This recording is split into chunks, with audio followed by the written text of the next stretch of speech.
here. All right, it's Changyong Shin who's going to come out and play for us some of Beethoven Opus 101. Hi. Good, it's a great pleasure.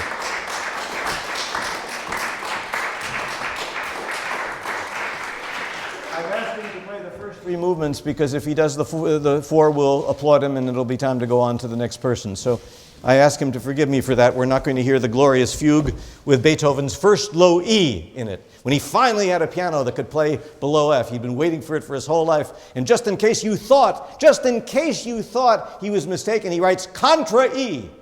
He says, I know what I'm doing. I've wanted this for years. Those damn piano builders, they didn't build it, and now they've done it, and boy, am I happy. Here it is, and I want it. And if you don't have one, screw you.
Onward, onward.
Thank you.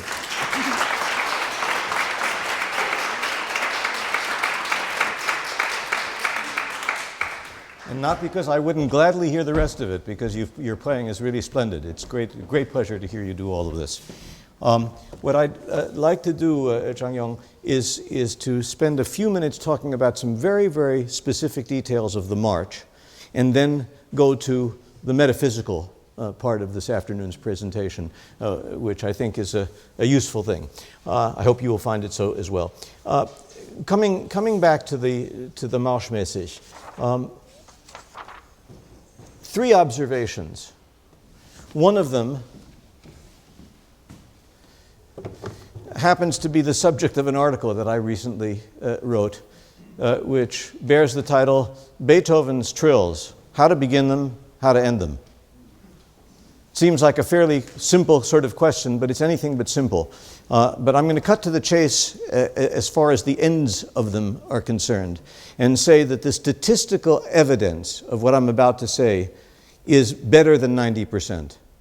And that statistical evidence is that Beethoven, as a general rule, notates the termination of a trill only if the first of its two notes, or the second of its two notes, or both of them require an accidental. When both of those notes do not require an accidental, as a general rule, he does not then notate the termination. This is something which I think is particularly important to emphasize, not only in this group of people in the room, but to those of you in the ether who are watching this, because this is not a generally acknowledged fact. And it should be, because again, I am one of these people that I tell the wonderful musicians here at Juilliard with whom I have the privilege to work, that I'm the kind of person who's looking always for smoking guns. That is, to find some passage in a piece which finally proves without a doubt what the composer really meant. Now, in your particular case, it happens at bar 16, where you have trills on an A and on an F, where there is no termination. And 2 bars later, you have trills once again on A's, and in this particular case, he writes out the terminations, and the first note is a G sharp. And so he writes it because it requires a G sharp, because otherwise you might have played it with a G natural. He's not telling you whether to play the termination, but how. And therefore, the distinction between the first case and the second case is frivolous. To play and then the most famous case of this comes at the end of the Hammerklavier Sonata, which fortunately and conveniently is here, where what you have is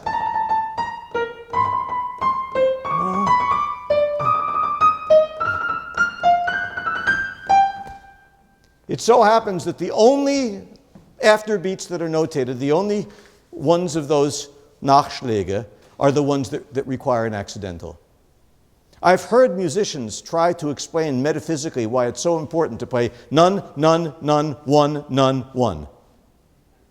I don't think that the core of Beethoven's expression lies in whether you terminate a trill. That's whether you put the fork on the left side and the knife and the spoon on the right side. You know, this is not where expression is vested. That's what I would say. I don't want to take up the rest of the time. So it's just, I'm offering it to you for your delectation or your refusal. It's okay with me, Changyong. If you don't like it, we're still friends. Now, the next thing I want to talk about is a little bit different. And it comes from my switching back and forth between the Steinway, which I love more than anything, and period pianos, which I play from time to time.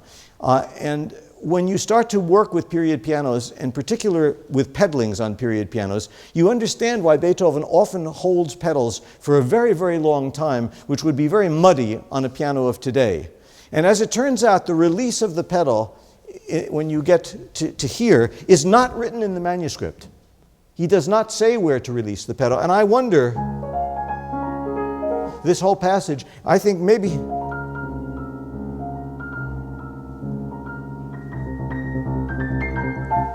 it seems to me that's where the fateful thing happens.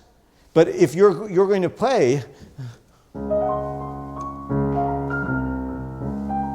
and suddenly there you clean the pedal, it's still in the music that we've been hearing.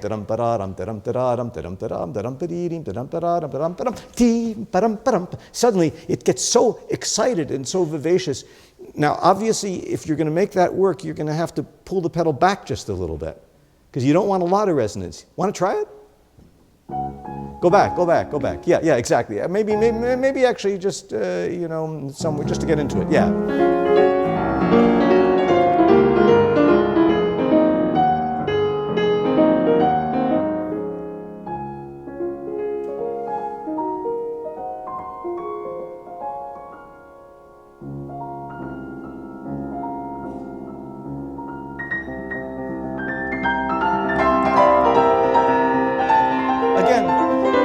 All I can do is put it on the table. You can take it off the table or just leave it there. I won't be offended. But what we're talking about here is the rhetoric of the piece, what he's saying and how he wants to say it. And in the absence of that asterisk in the manuscript telling you where to lift the pedal, I think it's an open question. And anything else would be arrogant, So there it is. It's a possibility, and I have witnesses now. All right. The last of the three things has to do with the figure of the dotted quarter and the 2/16 in the trio, which is bothering you far more than it should. It seems to me that the way you're doing it with the 16ths a little too fast and this strange little pause in the middle of it is actually a subterfuge, if I may say so, because what it has to do with is your fear of what's going to happen when you get to the bottom and you suddenly have to jump down and play it with the left hand there. And so if you've been playing the whole time, then that's not difficult. But you're solving the problem in a way which is musically compromised, because it really, I mean, why would you, it sounds like a hiccup, you see? So this and, it's something which is in itself very easy. So why don't we go to the place that's difficult? And the place which is difficult here is that. Now, why is it difficult? And this is something now which is not about aesthetics, it's about piano playing. It's about your central nervous system.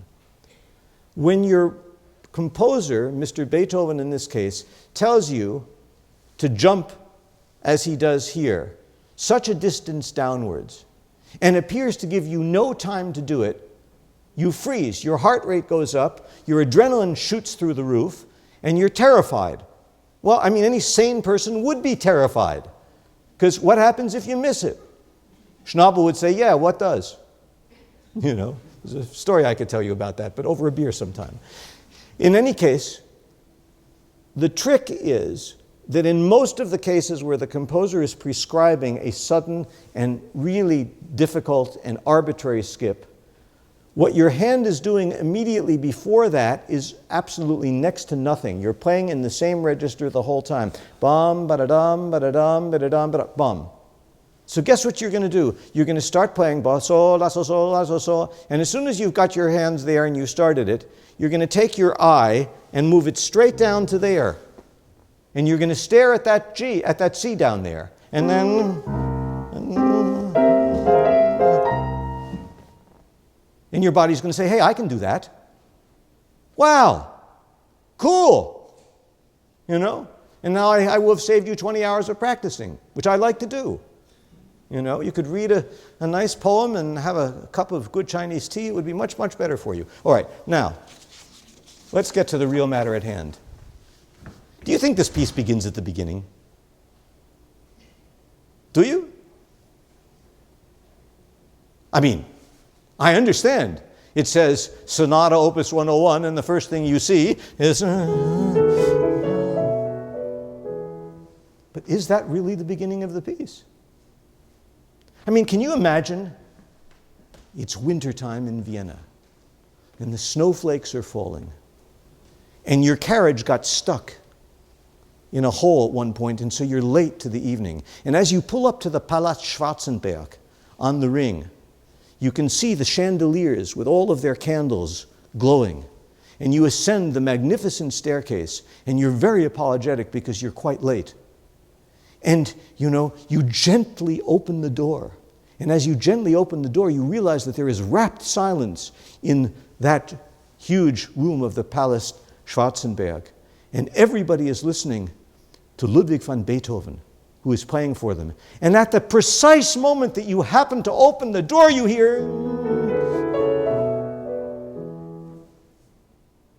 So maybe this opening is about what happened to you and not what happened to him. And if so, wouldn't it be interesting to try to imagine what the music would be of this beginning, if it actually existed? Would it be as simple as...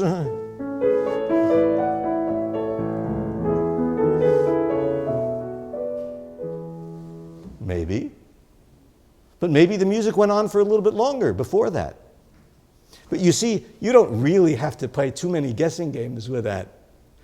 But once you have the idea that the piece is just emerging, and it's not starting like a swimmer who puts his foot against the swimming pool to get an extra stroke winning in the Olympics, you're not going to launch it, because it's not that kind of piece. Because most pieces that don't begin at the beginning begin in a way which is a little dreamier. I mean, otherwise, how could you get to...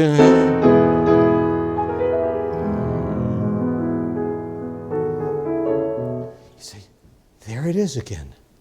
There. I knew that was going to come. There's unfinished business in this piece. And by the way, he wrote this piece after he wrote the first of the two cello sonatas, Opus 102.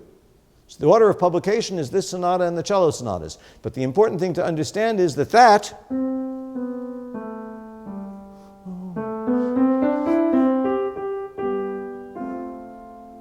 with a catastrophe of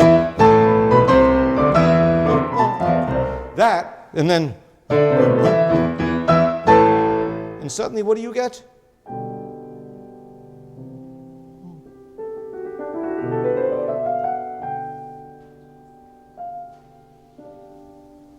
And you're in this dream world.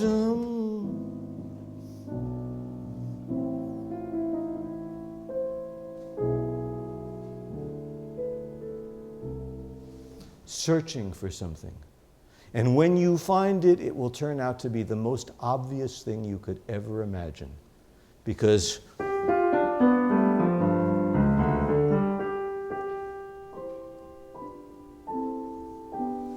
and there it is. And the whole time Beethoven is saying, do you know what the answer is to this question? And everyone says, I have no idea. And he says, well, it's duh. Ludwig, you're kidding. That's the answer? Yeah. But it's so obvious.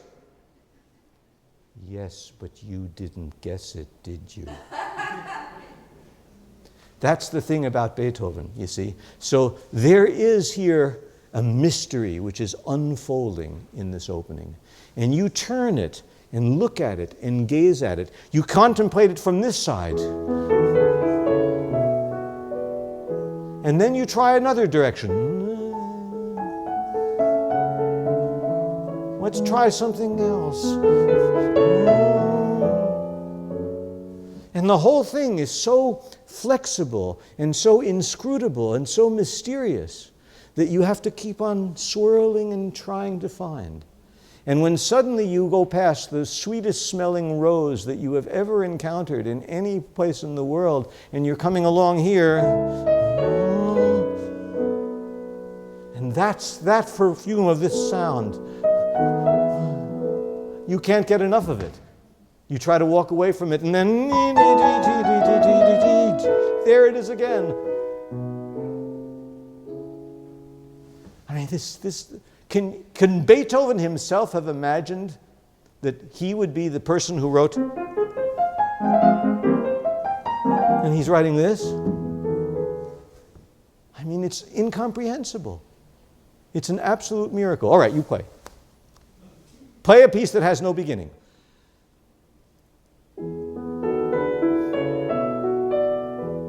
No, you're not asking a question enough. You know how it goes. You know, if you have this is one thing, but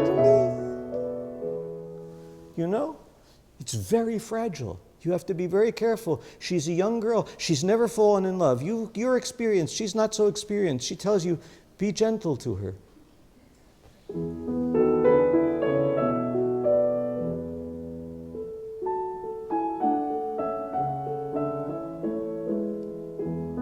Yeah, you see, and that's the point. The point is you did it very well, to understand that this is one thing and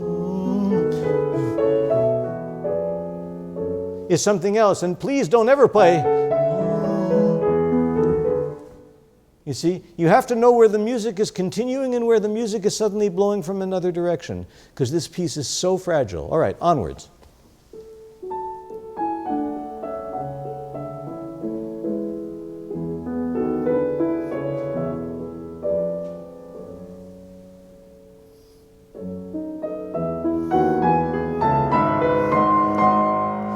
Yeah, but that's big. Changyong, that's very big. You know what?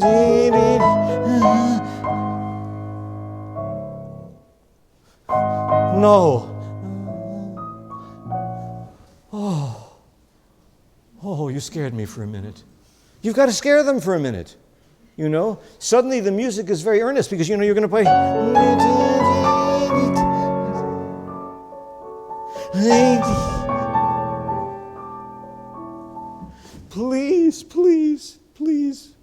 Please, I'm very fragile. I need your help, you know? I mean, the music is pleading. It's so delicate you know? So these moments of intensity are absolutely overpowering. This is the most intimate music that anyone has ever written, you know? I mean, Beethoven was the second person after Carl Philipp Emanuel Bach to say, look, I'm not going to spend my life drawing portraits of all of you people out there, because I don't know you as well as I know myself. So I'm going to tell you about what I thought, what I dreamt, what I was worried about, what I long for. And in telling you what I care about more than anything else, I can change your lives too. Because what is important to me should be, if it's not important to you already, it will become more important when you understand my music. You've got to listen to this. This is important. It's about you. It may seem to be about me, but in the end, it's about you. I mean, this is the reason that we play music by dead white men, everybody. Because it's about us. You know, only the stupid people don't realize that it's about us.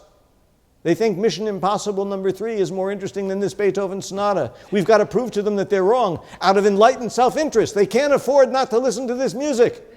It will save them heartbreak. It will save them trauma. It will save them, period. It will bring them salvation. It will bring them consolation. This is what we have to do. So aim as high as you can.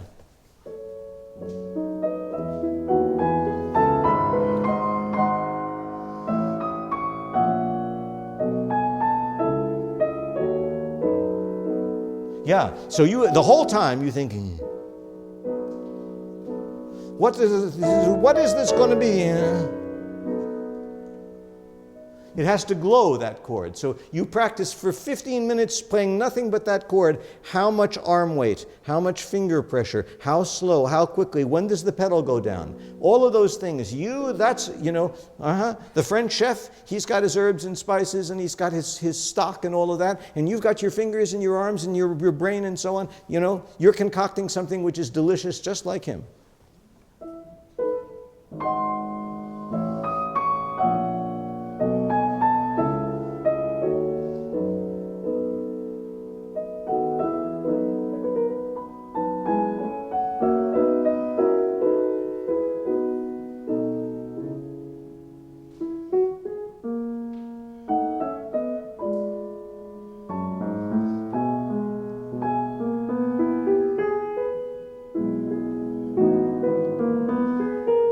Get more enthusiastic as it goes on. And time to say goodnight. Sleep well. Lovely dreams. Yes, and change the pedal absolutely metrically. Change the pedal on the downbeat and the second beat, but not with the eighth note, okay? Because if you do that, we hear the vibration and we hear the syncopation and we hear the meter. If you just put it down in an irregular way, we don't understand that it's against the beat. After a while, we hear beep, bop, beep, beep, beep, and it sounds like it's absolutely, in tempo. Okay, already spoken about all of that. And this is the same. Molto espressivo, you have A minor, it's the most terrifying thing. And then he rescues us and it's fine. All right? So, and then here where his face is twisted with agony at the end, and suddenly a few words of calm and of consolation and of human warmth make everything possible. And again, the syncopation of the pedal. I just have to watch the time because already I'm in trouble. All right. So you're here, and suddenly he tells you right away, you see, you have to be careful not to have used so much soft pedal in the first movement because then you don't have a unique sound here. I know that you can do everything as beautifully as you did just a few moments ago without your left foot, and you must save it because of this.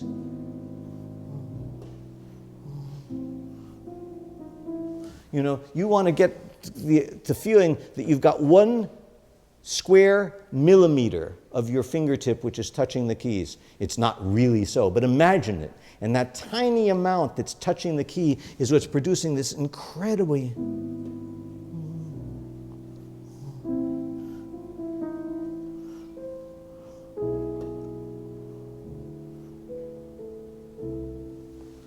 You make them listen. You make them listen harder than they've ever listened in their life. This is important. This is the moment, you know. because you ask a rather normal question until something happens in which I think, oh my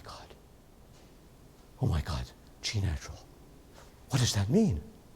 What does that mean? What it means, my dear friend, is that the gates of heaven are about to swing open. That is what's going to happen. And when you hear this,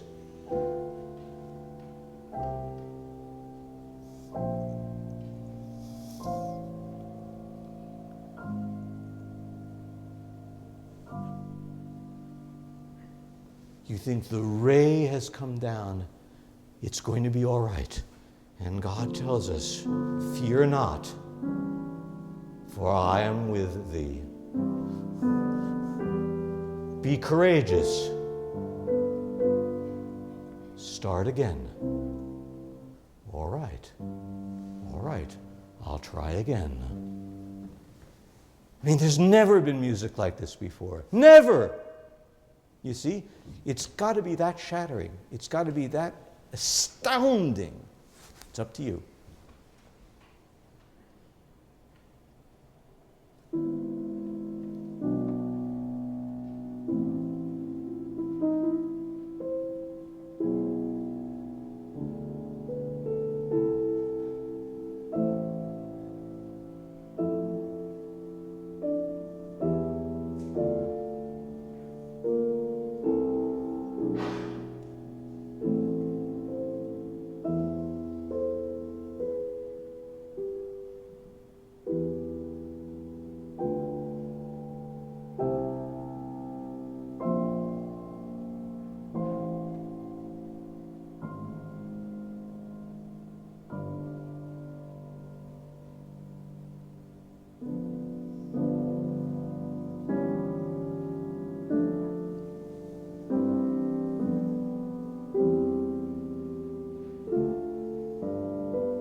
Yeah, you see, and completely unhurried. Allow each sound to expand into the next. You're doing something very good with your pedal, which is that you're putting it down rather slowly. If you put it down rather slowly, it allows you to get the connection.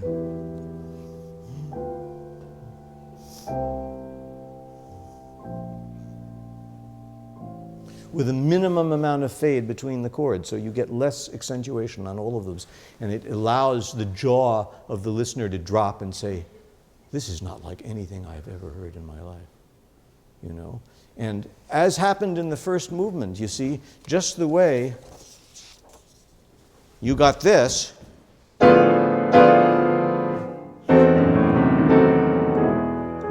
you see, it's all turning full circle, only we haven't figured it out yet. We don't figure it out until...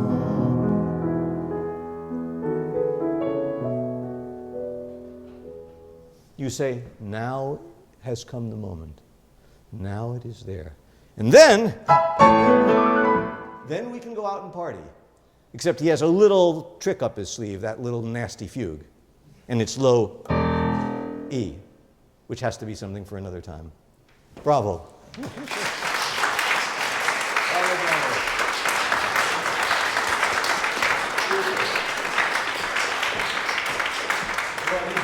These are brave people, you know. They're brave putting up with a maniac like me. Woo!